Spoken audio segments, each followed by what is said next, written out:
It's a good thing to be back with you again. And Jeff, what can I say? You are the most dapper, stylish dresser I know of anyone in radio. I'm the only one you must know on radio. That's actually true. Okay, I had a feeling. There's always that hidden side to the compliment. Exactly. Well, Not that hidden. Yes, exactly.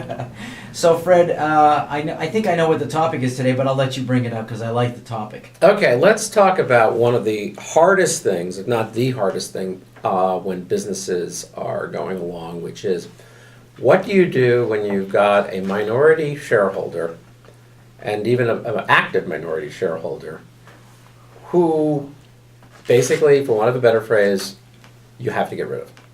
It can be someone who has become disruptive within the business. It can be someone who has become self-destructive. There are a number of reasons that occur, or there could be external reasons that you want to do that. And here you basically have one of the hardest minefields that is facing any business. And it is a very difficult process.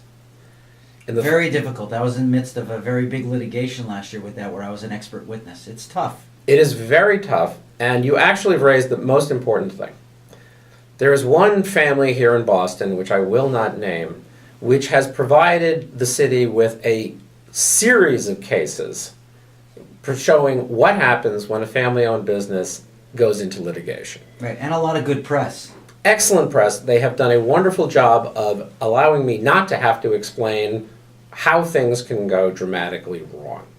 But let's put this within the legal context and then deal with the pragmatic solution. And Jeff, let's focus on one thing, because you actually said the most important word in the entire study of how you deal with the situation, which is it's a process. The legal context for all of this is quite simple. In Massachusetts, which is where we're dealing with it, but it actually is true in most states as well for small owner-managed businesses, closely held businesses, is the majority shareholders owe a fiduciary duty to the minority shareholders. That's not true in Delaware.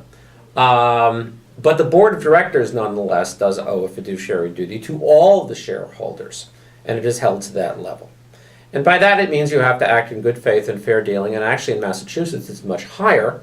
You are held to the level of the fiduciary duty of partners, which in the words of the court means you owe them the highest scintilla, good Scrabble word, the highest scintilla of good faith and fair dealing.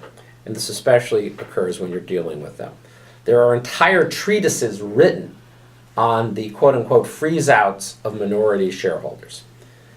And the methodology from a legal context for doing it in terms of just the corporate process is actually quite simple. The problem is, and it's done through a variety of mechanisms that can be done, the problem is you want to do it without getting sued and being in court for the next 5 to 10 years and paying very large amounts for doing it, plus potentially creating a huge disruption for the business and for the employee base and the like.